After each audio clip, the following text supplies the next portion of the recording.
wabarakatuh.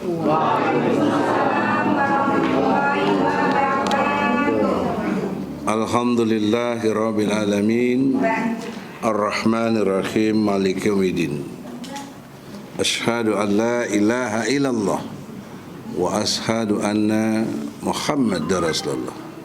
Allahumma sholli ala sayyidina Muhammad wa ala alihi sayyidina Muhammad.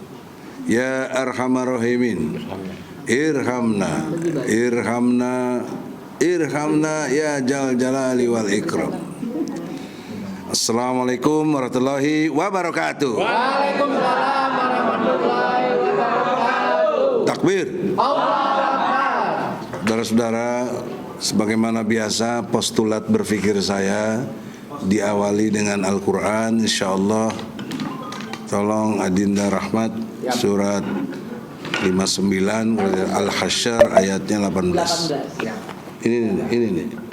Biar ini.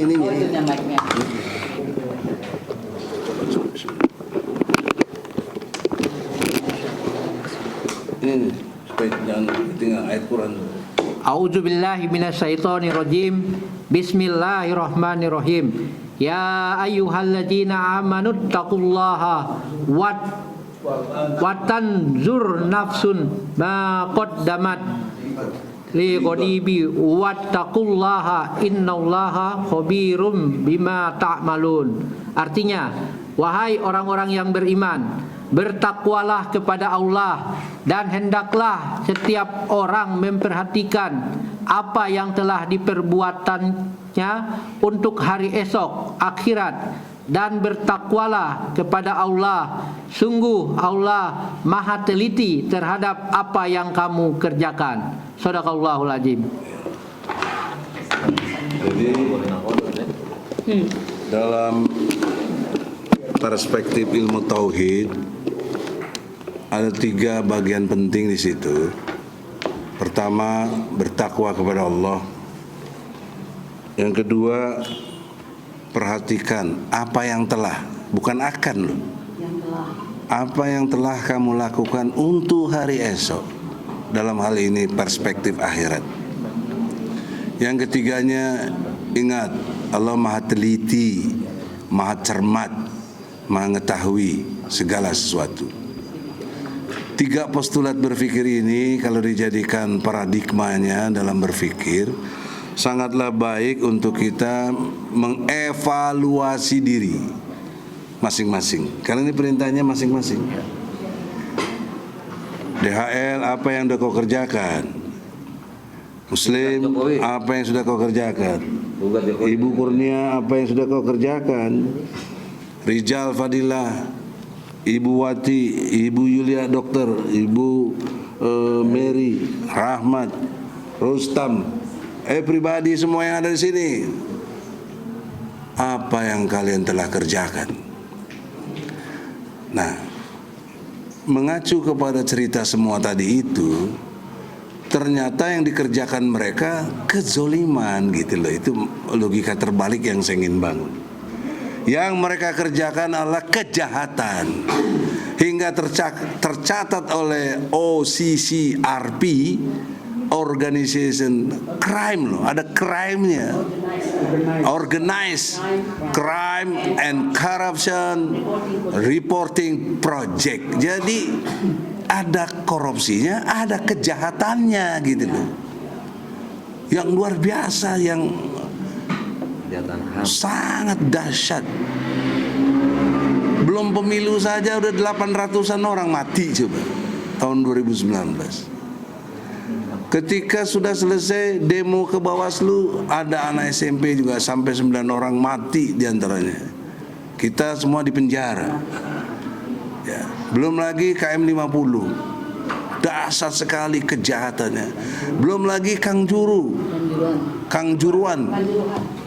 Itu motifnya itu kita tahu persis lah kenapa terjadi begitu. Ya. Oleh karena itu tidak bermaksud menggugat siapapun, tapi ini refleksi tauhid. Kalian kan beriman. Hei para pejabat, kau kan beriman. Allah bertanya, apa yang telah kamu kerjakan? persiapan mentalitas dan kerjamu yang konkret untuk hari akhir kamu tuh. Karena Allah Maha teliti. Allah akan perlihatkan nanti hasil kerja kamu.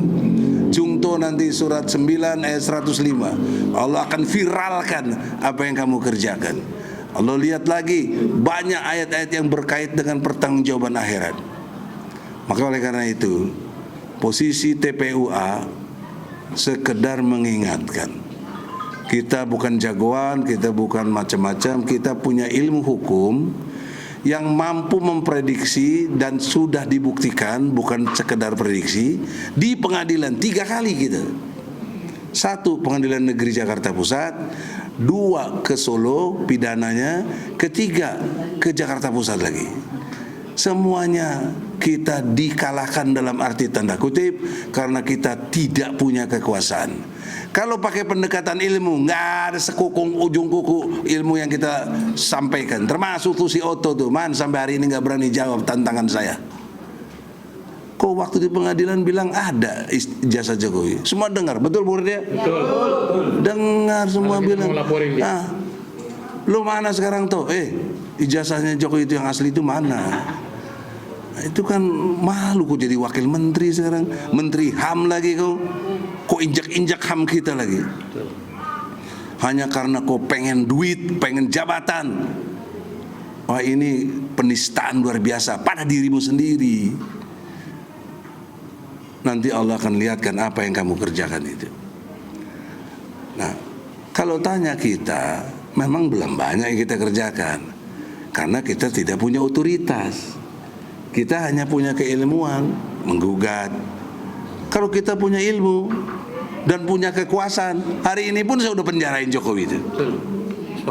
Asumsi saya jaksa agung, wah udah masuk penjara kementerian. Tapi kan persoalannya nggak dipegang di kita, Allah nggak kasih kita, belum perjuangkan. Makanya kita tadi kata bukunya keep moving, keep fighting, insya Allah. Terus berjuang, terus bergerak. Karena dia akan menjadi satu kekuatan yang membentuk. Kita dalam rangka sekarang adalah menjalankan perintah Allah dalam surat ke-61 ayat 4. Sofan ka'annahum bunyanu marsus. Surabaya jauh sekali dalam pengertian ongkos cukup lumayan. Muslim baru dari sana. Bandung juga lumayan, travelnya bolak-balik berapa? Rijal ini juga semuanya pada ongkos ke sini, bayar sendiri. Kalian kalau DPR kalau rapat aja dibayarin.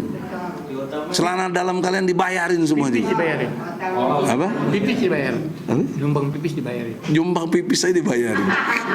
Astagfirullahaladzim. Allahu Akbar. Jadi saudara-saudara, kita hanya bisa nanti sudah bercerita kepada Allah dalam arti dipertanyakan di akhirat. Jangankan di akhirat, dunia kita sudah bercerita ini. Kita sudah melakukan ini. Nah, menurut ilmu hukum, ini penting poinnya. Ada 2 yang tidak terbantahkan. Dalam konteks ijazah Jokowi, ada 2. Tolong Bu Kurnia, mungkin persepsi kita berbeda, tapi kita samakan sekarang. Yang pertama, ya, proses dari pembuktian yang dilakukan oleh mereka itu tidak memenuhi standar tentang alat bukti. Pasal 184 KUHP menerangkan ada 5 alat bukti. Ya, dalam perspektif itu, 1 keterangan fakta. Fakta di persidangan kurang lebih 30 orang saksi, termasuk 8 saksi ahli, 5 dari mereka, 3 dari kita, Rocky Gerung, Profesor Aceng, Dr. Taufik ahli pidana. Dari mereka saya lupa, banyak, ada 27 orang.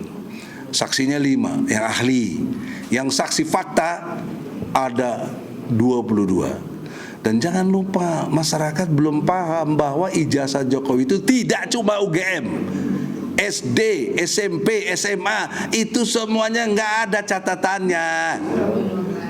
Bayangkan ini orang bagaimana tuh, SD, SMP, SMA. Karena waktu itu yang jadi saksi kepala sekolah, ya toh, dari SD-nya. juga kepala SMP-nya, SMA-nya, bahkan namanya dulu SMPP.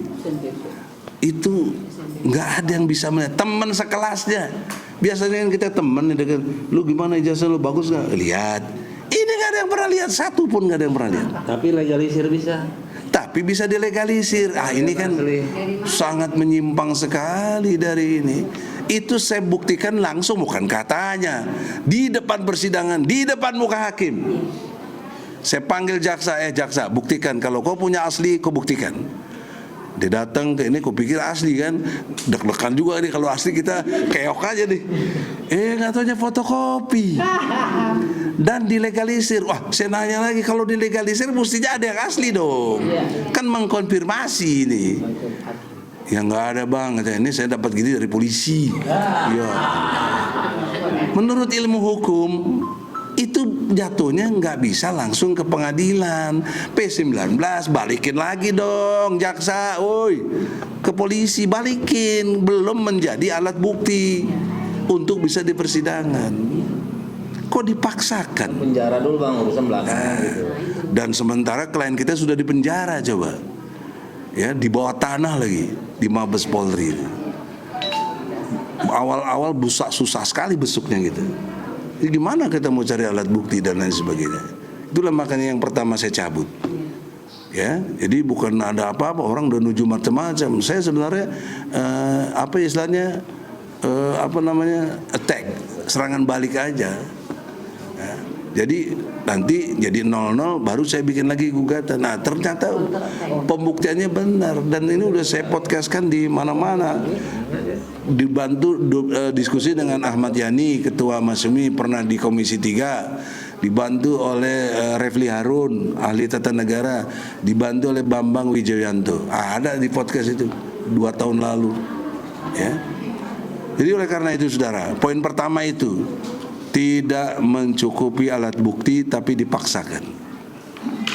Itu aja udah gugur secara ilmu hukum. Yang kedua, dari terbukti putusan PT memutuskan dari tuntutan yang dari PN itu, dari jaksa tuntutan 10 tahun, PN Solo memutuskan 6 tahun, kemudian saya banding, Pengadilan Tinggi memutus 4 tahun. Saya perhatikan apa yang menjadi dasar putusan itu. Ternyata dia hilangkan pasal 14-15 Undang-Undang Nomor 1 tahun 46 tentang berita bohong, berita hoak dan menimbulkan kegaduhan. Supaya nggak kena. Ya. Nggak ada. Hakim tinggi menilai nggak ada. Apa konfirmasinya? Artinya yang disampaikan Gus Nur dan Bambang Tri itu benar gitu loh. Itu logika hukumnya nggak bisa dibantah. Kok mana buktinya blon emang negeri ini. Siapa yang melentang? Tidak bermaksud ngalahin siapapun ya. Jadi saudara-saudara, bentar lagi mau maghrib. Jadi saya udah buktikan 2 alat bukti yang kuat. Jokowi bersalah. Kenapa Jokowi tetap dimenangkan sampai hari ini? Juga saya ingatkan saudaraku, sahabatku, kalau masih mau disebut sahabat, Bapak Prabowo Subianto, Presiden RI ke-8. Anda punya otoritas, Allah kasih otoritas sama Anda presiden sekarang. Apa yang Anda kerjakan ditanya di akhirat nanti. Jangankan di akhirat, di sekarangnya dipertanyakan. Jadi oleh karena itu saudara-saudara, dalam kesempatan ini dengan hormat Bapak Presiden, Anda nggak perlulah bantu kita, tapi jangan halangi kita mau gugat Jokowi ini. Jangan halangi kita besok pada mau ke Mabes Polri. Jangan halangi kita ke UGM. Kau harus melakukan sangat introspeksi diri. Apa kau berlaku jujur, benar dan adil. Oleh karena itu kita berharap Allah beri hidayah kepada Prabowo. Amin. Takbir. Takbir. Takbir. Selamat berbuka puasa. Assalamualaikum.